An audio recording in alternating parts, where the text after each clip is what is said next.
Welcome to Delhi discussion on current affairs. First topic that will take up is concern related to infrastructure project planned in the Great Nicobar Island. The article discuss the Congress party's concern over a 72,000 crore infrastructure project on Great Nicobar Island.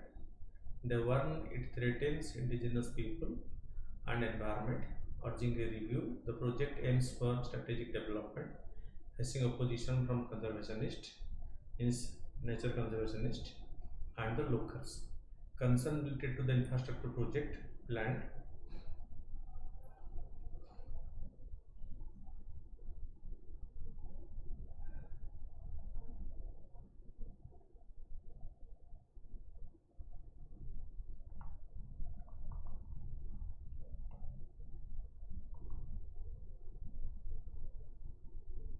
Okay. The project aims for strategic development, facing opposition from conservationists and the locals. Concern related to the infrastructure project planned for the Great Nicobar. The project involves a comprehensive 72,000 crore infrastructure upgrade on Great Nicobar Island. It is implemented by the Andaman and Nicobar Island Integrated Development Corporation. Includes an international container transshipment terminal, a greenfield international airport, a township, a gas and solar power plant. The project covers 16,610 hectares and aims to leverage island strategic location near the Malacca Strait. Okay, so this is what the government has a plan to develop strategic infrastructure in the Nicobar Island in the Andaman Nicobar group. Why is the Congress party concerned? Threat to indigenous tribes. The project endangers the Sompen and the Nicobarese tribes who live on the island. Ecological impact, nearly million tree would be felled for this project. 1 million tree be chopped up for this project, potentially devastating the island's ecosystem, including coral reefs and Nicobar megapode birds and leatherback turtles. So they will be somehow affected by this project. The seismic risk, the area is seismically active, have been subsidized by about 15 feet during the 2004 tsunami. And this massive construction will further put pressure on the seismic activity. Lack of consultation, the tribe council was not adequately consulted, leading them to revoke a no objection certificate for 160 square kilometers of forest land. The legal concern, the National Green Tribunal ordered a high power committee to review the project's clearances, but there has been no update on the committee's report. Why is the project important to India? Strategic location. Great Nicobar Island is close to the Malacca Strait, the main waterway connecting Indian Ocean to the Pacific Ocean. So, the strategic position can enhance India's role in the regional and global maritime economy if a transshipment terminal is built over there. Economic boost. The project includes an international container transshipment terminal which can make Great Nicobar a significant player in cargo transshipment. The international container transshipment terminal is expected to boost economic activity in the region. The security concern, the Bay of Bengal and Indian Ocean region, the vital for India's strategic and security interest, especially with the Chinese naval expansion.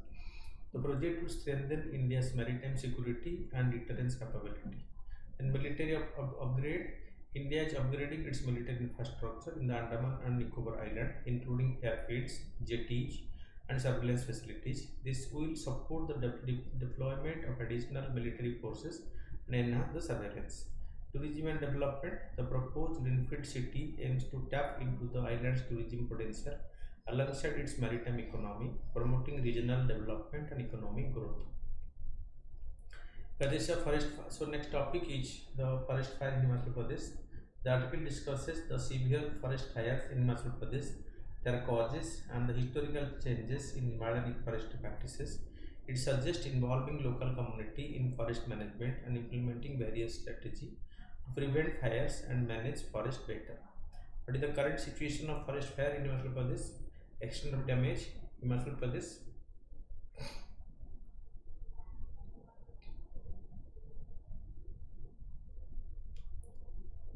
Okay, Himachal Pradesh is experiencing severe forest fires with 1684 instances reported since April 15th.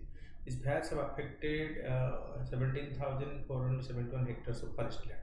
Impact on wildlife and environment. The fire have caused significant harm to wildlife and are contributing to the release of pollutants like black carbon, which accelerates glacial melting in the Himalayas.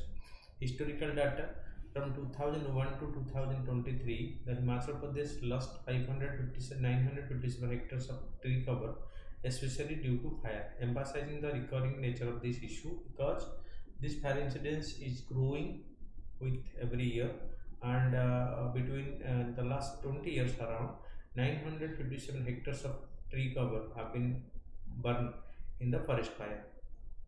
For the major causes, dry condition, fire in Himalaya often occur during the pre-monsoon summer period when moisture levels are low due to depleted snowmelt water.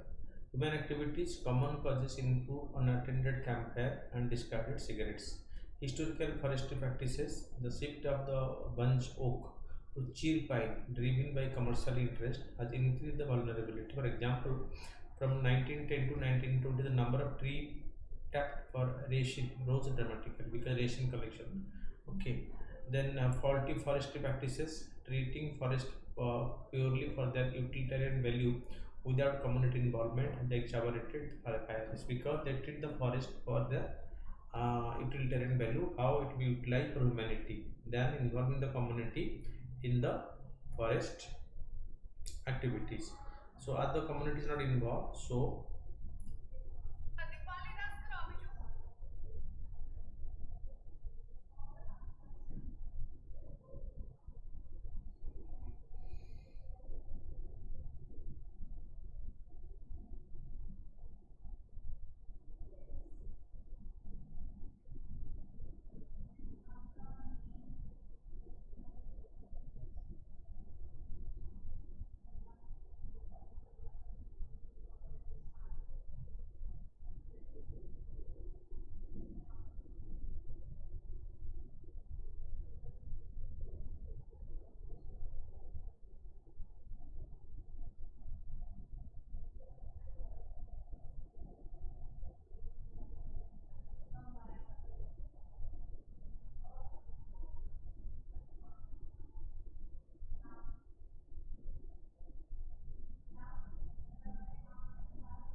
okay. So, faulty forest practice, treating forest purely for their utilitarian value without community involvement has exacerbated fire risk. What should be done about forest fire in Himachal Pradesh? Involve local communities, ensure people living around forest participate in management to quickly respond to fires, reduce cheer pine tree, replace cheer pine which covers 17.8% of the forest area with mixed forestry to reduce the fire risk, implement water conservation, build check dams and revive water springs to improve moisture conditions, improve forestry practices, move away from commercial forestry practices that prioritize timber over ecological balance. Seek financial support, advocate for disaster mitigation funds from the 16th Finance Commission to support these initiatives. Then Indian expenditure path. Next topic is on economy. The article discusses the fiscal policy challenges. Fiscal means the taxation facing the new government in India. So the new government is facing a fiscal policy challenges. That means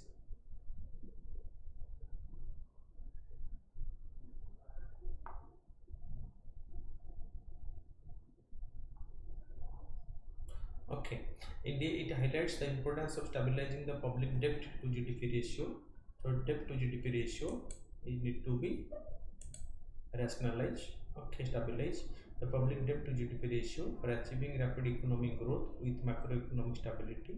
The pandemic led to a massive increase in public debt across major economies, including India, where the ratio shot up by over 13 percentage point in 2020-21 to 88.4%, although it has gradually declined to 82.2% in 2023-24. It is still higher than the ideal level for India. What factors contributed to the recent decrease in India's public debt ratio? It was driven by favorable dynamics such as higher nominal GDP growth compared to government borrowing cost and a reduction in the primary fiscal deficit. This is because economic conditions have improved post-pandemic.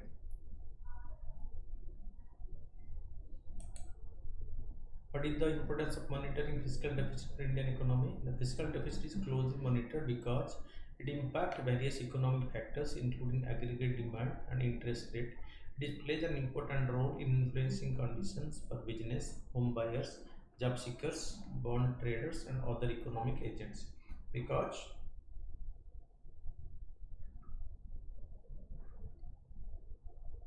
their interest is linked with the economic condition of the economy, so they are all linked with the economic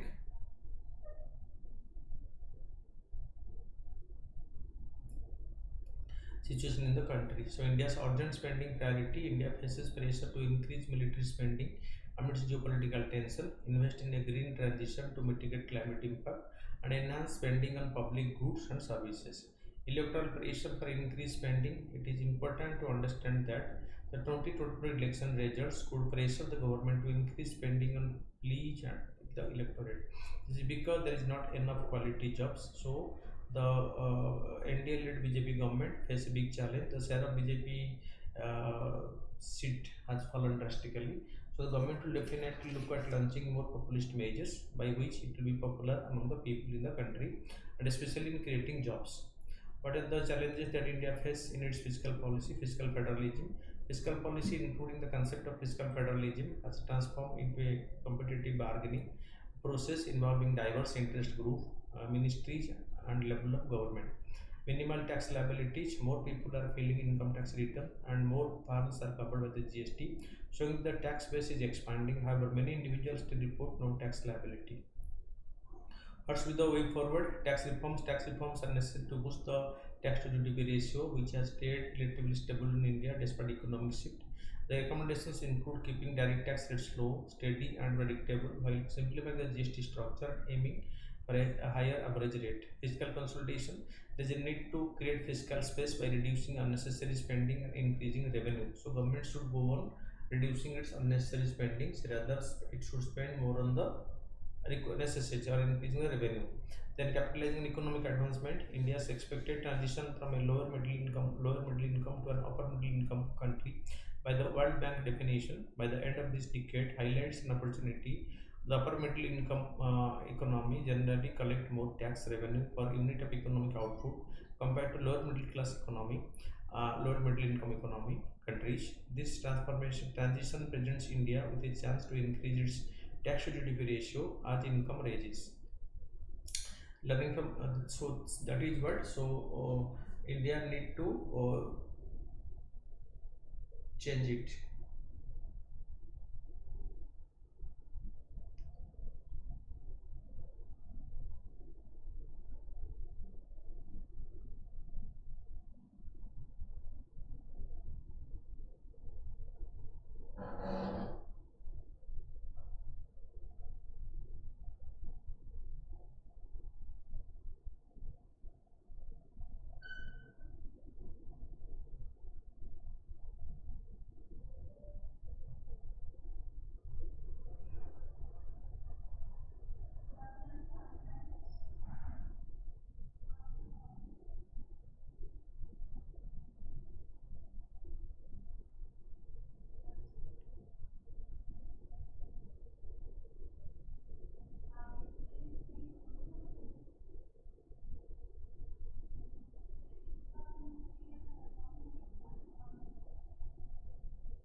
Okay. So next is the learning from Ahmedabad heat action plan. The article talk about recent severe heat wave across India, where temperature in some cities reach nearly 50 degrees centigrade. It underscores the growing danger of climate change and stresses the importance of taking proactive steps to safeguard people from extreme heat. What are the lessons that can be learned from Ahmedabad's heat action plan?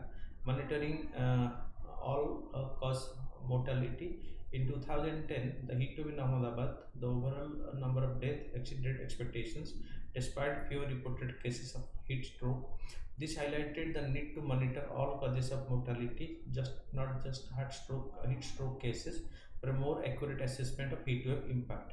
Simple and well implemented measures. Ahmedabad Heat Action Plan includes simple measures like early warning system, interagency coordination, public awareness campaign, and readiness of medical services. The important aspect is to ensure these measures are effectively implemented and accessible to the entire community, especially vulnerable groups. What are the lessons that can be learned from Ahmedabad Heat Action Plan? Dedicated nodal officer. They have appointed a dedicated nodal officer for heat action planning with a long-term role, enabling effective leadership, learning, and coordination. This officer receives meteorological warning, shares alerts, and supervises the implementation of departmental measures based on alert level, yellow, orange, or red. Involvement of the facilitating agency. They have involved local public health institutions, international knowledge partners, NGO, and community-based organization. This agency brought expertise, helped with media outreach, and assisted municipal authority in taking ownership and coordinating efforts. Continuous improvement and evaluation. The Ahmedabad Heat Action Plan is continuously reviewed and enhanced based on evaluation after each session. This evaluation analyze mortality and temperature data, compare it with that previous period, and identify area for improvement. This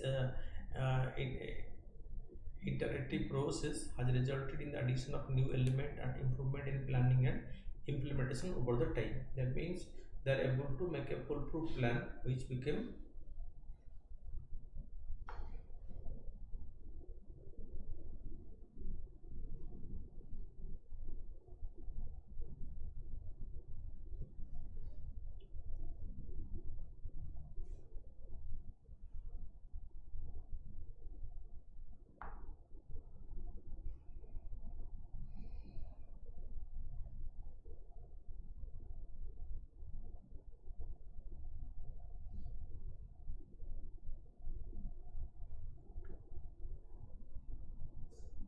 so. What should be the way forward? There is no universal heat action plan that fits every location.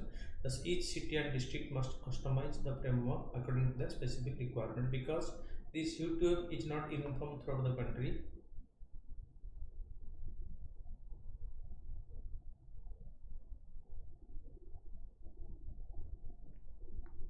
Okay, so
okay, so tailor plans implemented diligently can safeguard people from extreme temperatures and enhance resilience against climate change. Thus, there is a need to prioritize the development of such resilience measures in response to this year's heat wave. Because heat wave has started growing and it is projected that every year this will go on increasing, and this for that we have to prepare ourselves well in advance to face it in the coming years. So then analysis of the constitutional morality, the article criticizes the recent government's action for disregarding the Indian constitution. Example of the recent government action against the constitution. Preemptive decision making, the government approved a 20,000 crore scheme, Pradhan Mantri Kisan Samman Nidhi, before ministerial portfolio were allocated. So, and the amount has been dispersed. Normally, this was before the ministry was finalized, so government declare this scheme, this is treated as a violation of the constitutional provisions. Cabinet action without portfolio. The first cabinet meeting decided on assigning 3 crore additional household under the Pradhan Mantri Awas Yojana without assigning portfolio, raising procedural legitimacy question, because before the ministerial portfolio is allocated, cabinet meeting was held, and so that Pradhan Mantri Awas Yojana criteria was decided to change. This is a violation of the things. That is why that need to be changed. Extension of the tenure. The government extended the tenure of the National Security Advisor and the Principal Secretary to prematurely, that Ajit Doval and the PK Misra's Ajit Doval National Security Advisor and PK Misra Principal Secretary, that the tenure is extended using the old appointments committee setup without reconstituting the cabinet committee on appointment. The new government came in, so the cabinet committee on appointment should be newly constituted. But before it is constituted, so these appointment, these persons tenure is extended, which is again a question mark on the functioning style of the government. What is the constitutional morality? It refers to adherence to the core principles and value enshrined in a constitution, guiding the conduct of both the government and its citizens. It encompasses values such as justice, liberty, equality, fraternity, and the rule of law, ensuring the constitution's spirit is upheld beyond mere legal compliance. In India, the term was first used by the Dr. P.R. Ambedkar. The constitutional value, justice, liberty, equality, fraternity, secularism, dignity are the constitutional values. Rule of law, supreme supremacy and accountability under the law for all, including the officials. Democratic principle, functioning representative democracy with citizen participation.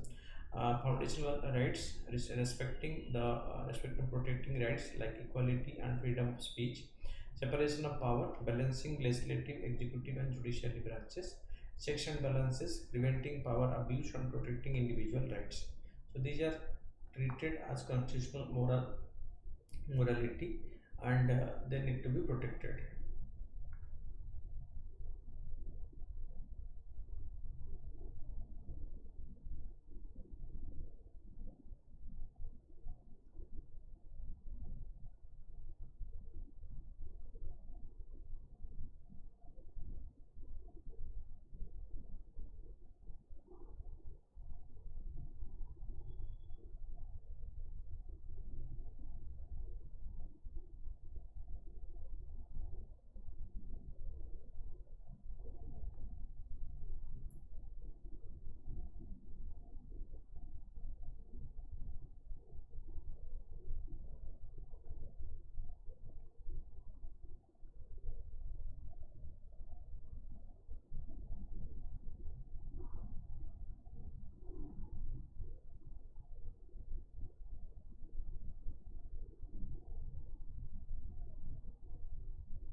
Okay.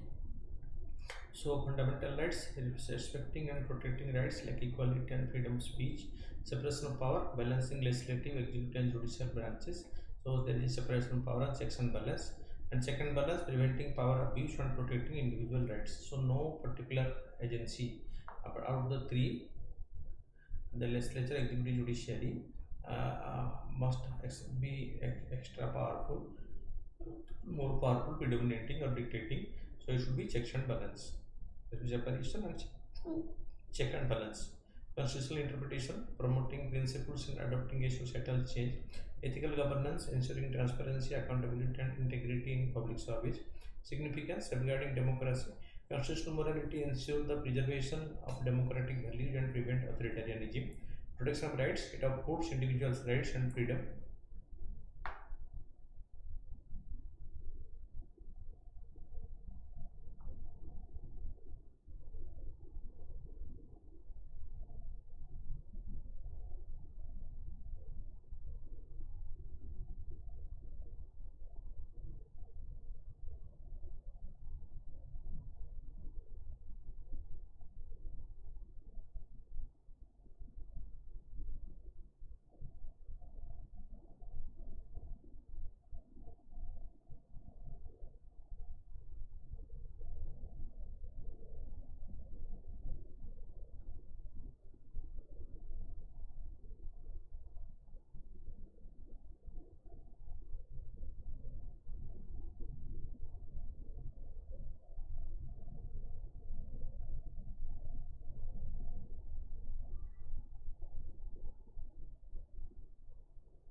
Okay, so then safeguarding democracy. So constitutional morality ensures the preservation of democratic value and prevent authoritarianism. Protection of rights, it upholds individual rights and freedom, ensuring that law and governance are aligned with constitutional mandates. Judicial benchmark serves as a guiding principle for the judiciary in interpreting and applying the constitution. Social justice promotes social justice by ensuring that marginalized community are protected and their rights respected. Bring positive change in society. It can be used to interpret law and statutes no longer consistent with the recent times, thus bringing positive societal change. Then B.R. Ambedkar's view on constitutional morality.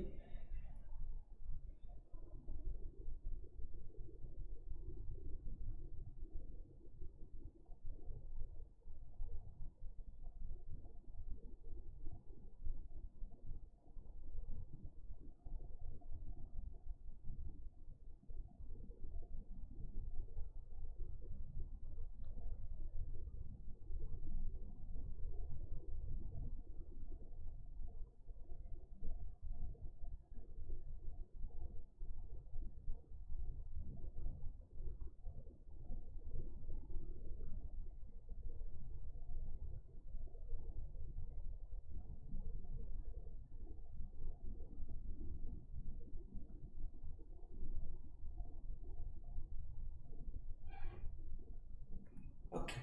So cultivated cultivation needed. Constitutional morality is not innate. It must be cultivated. Means it must be cultured. Respect for the forms. It involves a paramount reverence for the forms of the Constitution.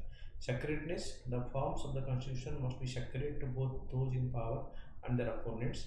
Essential for democracy. Constitutional morality ensures accountability and adherence to democratic principles. Then key case law upholding constitutional morality in India, Navjot Singh Johar versus of India, decriminalization of Section 377 IPC, which criminalized consensual homosexual acts. The Supreme Court emphasized constitutional morality over social morality, decriminalizing consensual homosexual act among the adults. Sabarimala temple case ban on entry of women for menstruating age into Sabarimala temple. The Supreme Court held the ban unconstitutional, which affirmed the constitutional morality of gender equality and non-discrimination over religious custom. Joseph Stein versus of India case, the Supreme Court decriminalized adultery, stating that the law was anarchic and violated constitutional guarantee of equality. This highlighted the importance of individual autonomy, equality, and human dignity to all. The NCT of Delhi versus of India, the Supreme Court equated constitutional morality with the spirit of the Constitution itself. It held that constitutional morality in principle is a strict sense that strict and complete adherence to constitutional principle as enshrined in the Constitution. The seventh schedule, division of power between the center and the state. So these are the case studies.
Okay.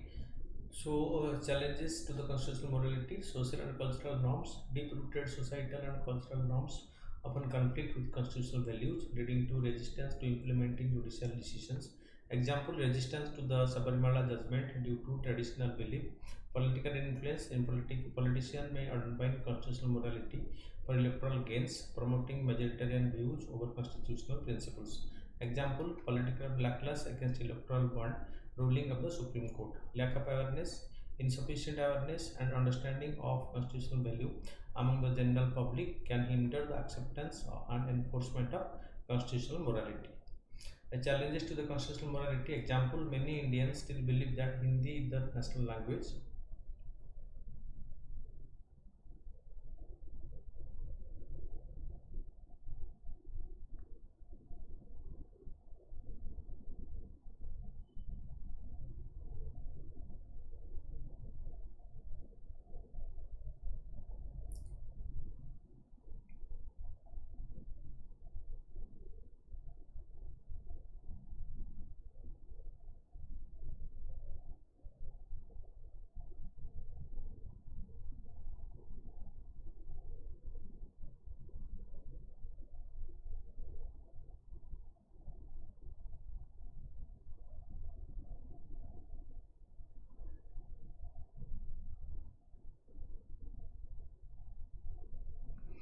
Okay, so subjectivity. Some argue that the concept of constitutional morality is highly subjective and that it can be used to justify different actions and decisions depending on the perspective of the person or institution interpreting it. Judicial limitation on and overreach, balancing judicial activism to uphold constitutional morality without overstepping the separation of power can be challenging. Economic and social inequality. Economic and social inequalities can limit the ability of the marginalized group to seek justice and uphold constitutional morality. The constitutional morality is a cornerstone for ensuring that the spirit and values of the Constitution are upheld in governance and society, when key judicial rulings in India have reinforced this principle. Various challenges such as societal norms, political interference, and lack of public awareness persist. Addressing these challenges require concerted effort from all branches of government, civil society, and citizens to truly embed constitutional morality in the fabric of the nation. Then the Master 6000, India is set to become the sixth country to have its own deep sea mission. The first stage for the Harbour trial aims at reaching a depth of 4 to 50 meters has been completed. The National Institute of Ocean Technology developed Master 6000 submersible capable of reaching depth of 6000 meters. Collaborated with ISRO on creating a titanium hull to withstand extreme pressure. About Master 6000, the Master 6000 is a human-occupied submersible designed and developed by India's National Institute of Ocean Technology. It is part of the India's ambitious Mudran mission aimed at deep sea exploration and research. Design and capability, depth capability, the Master 6000 is designed to operate at depth of up to 6000 meters, approximately 19,685 feet. Occupancy, it can accommodate 3 crew members. Duration, the submersible can stay submerged for up to 12 hours of operational time with an additional 96 hours of emergency endurance. Material, the pressure hull is made from titanium to withstand the extreme pressure of deep sea environment. Instrument, it is equipped with advanced scientific instrument for underwater research, including high definition cameras, sonar system, and robotic arms for sampling and interaction with the seabed. So next is biobitumen. So bitumen is used in road construction.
Okay. So biobitumen, India is planning to produce biobitumen from biomass and agricultural waste, reduce reliance on imports and address stubble burning issue in the road construction. Currently, India imports about half of its natural bitumen equipment.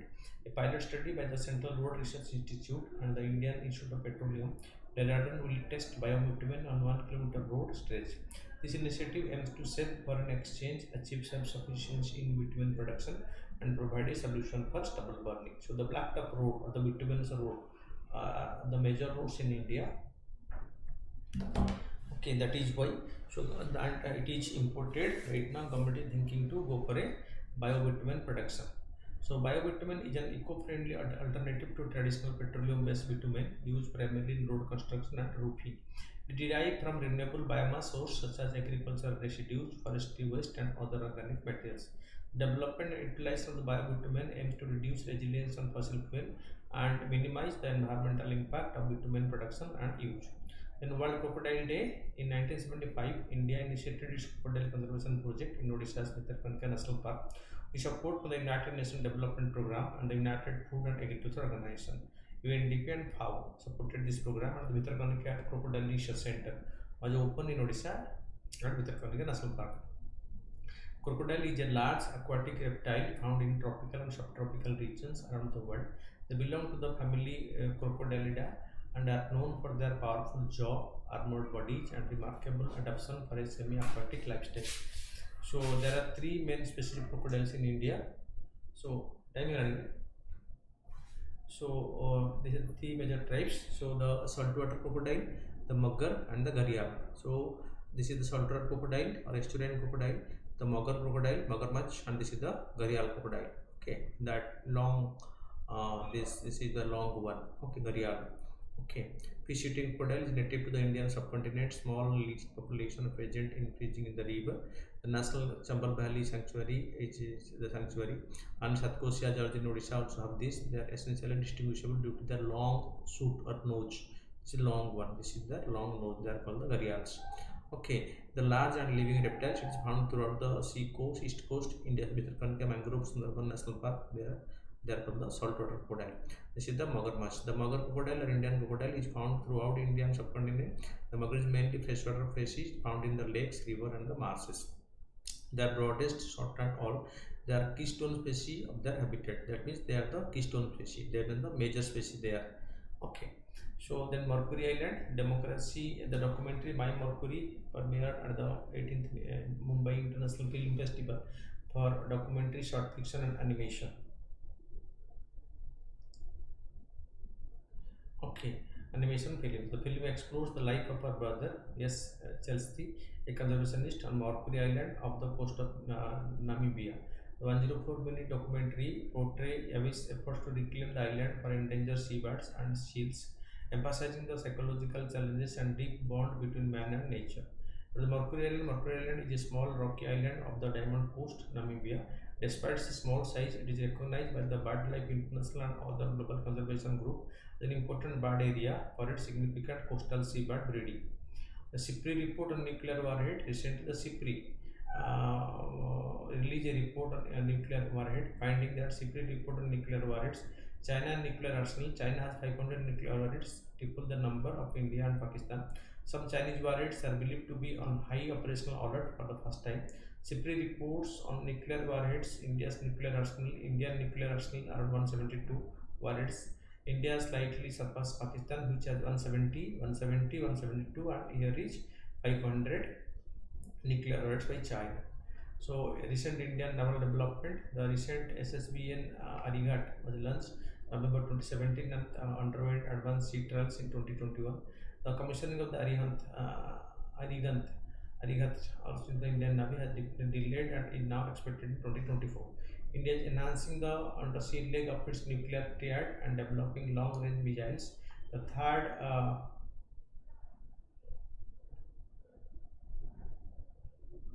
SSBN was launched in November 2021.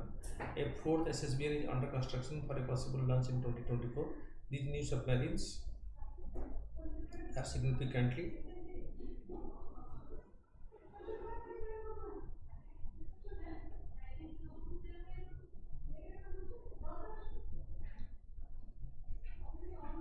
okay. A fourth SSBN is under construction for a possible launch in 2024. These new submarines are significantly larger than the first two, with satellite imagery indicating they are approximately 20 meters longer. But nuclear warhead is an explosive head of a missile or other delivery system that uses nuclear reaction to cause massive destruction. It can be delivered by various platforms, including intercontinental ballistic missiles, submarine launched ballistic missiles, and strategic bombers. Destructive power of a nuclear warhead comes from the nuclear fission, splitting atomic nuclei, or nuclear fusion, combining atomic nuclei, resulting in immense energy release, blast effects, radiation, and the heat. Okay, then the question, discuss the significance of Aristotle's concept of golden mean in balancing personal and professional ethics in the life of a civil servant. Aristotle's concept of golden mean refers to the desirable middle ground between two extremes, one of excess, the other of deficiency. It emphasizes finding a balance in various aspects of life, advocating for moderation and rationality. In the context of civil services, it becomes significant for navigating challenges faced in balancing personal and professional ethics.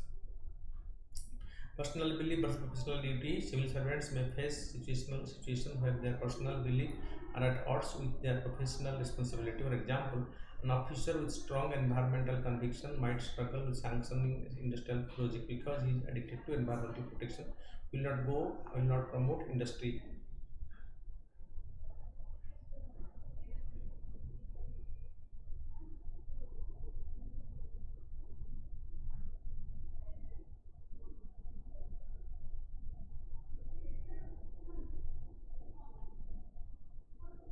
Okay, so upholding law versus empathy. Civil servants may struggle between strictly enforcing law and showing compassion. In some cases, for example, implementing eviction law in slum area leads to challenges in balancing legal obligation with empathy for the affected families. Balancing transparency with the confidentiality requirement, balancing the need to be transparent with the obligation to keep certain information confidential is a key ethical challenge. An instance is the dilemma faced by whistleblowers in exposing corruption while respecting confidentiality agreements. Conflict of interest. Civil servants often face situations where their personal interest clash with their professional duty. For example, a bureaucrat might have to make a decision that could affect a business owner by family member. The handling corruption, confronting corruption, especially when it involves.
Okay, so work-life balance. Civil servants face challenges in maintaining a balance between professional responsibility and personal life.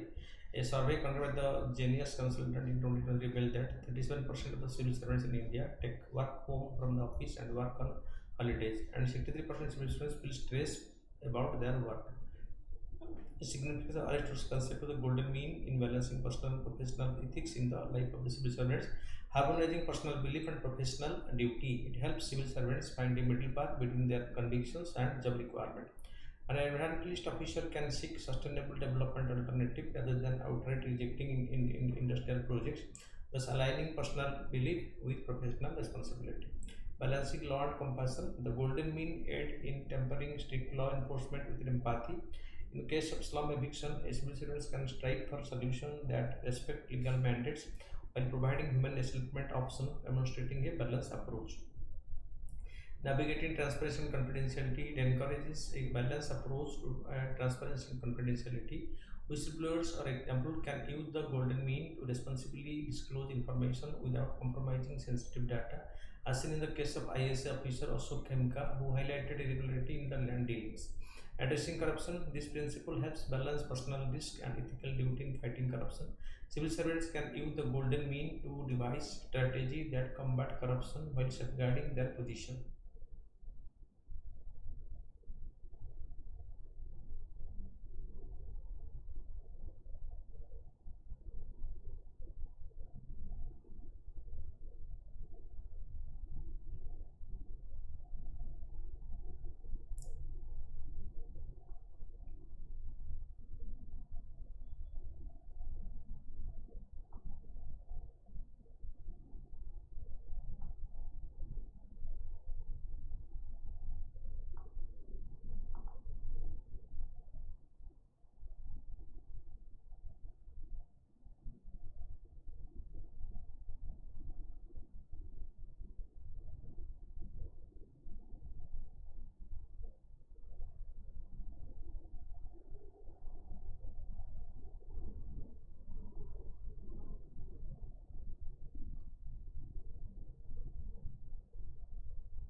Reducing corruption, the principle helps balance personal risk and ethical duty in fighting corruption. Civil servants can use the golden mean to devise strategy that combat corruption while safeguarding their position, similar to action of IAS officer Durga Shakti Nagpal to tackle illegal sand mining in Uttar Pradesh. So mitigates conflict of interest. It guides civil servants in avoiding situations where personal interest conflict with professional responsibility. Justice U. Lalit rescued himself from the Ajodhya Ram Janmabhoomi case after parties brought to his attention that he had appeared as a lawyer in a related criminal case to avoid a conflict of interest. Achieving work-life balance, it promotes a healthy balance between work and personal life through setting realistic expectations, delegating tasks, and taking breaks. Civil servants can draw inspiration from figures like APJ Abdul Kalam, who maintained a balance that allow for personal well-being and effective professional performance.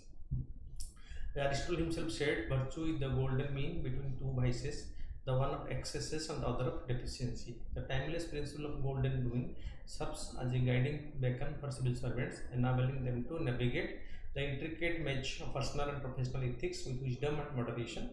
So, inspiring them to strive for excellence while upholding moral value and societal value. So, this is what topics on ethics, and will deal, and you just go on watching our development daily to enrich yourself. Thank you for watching.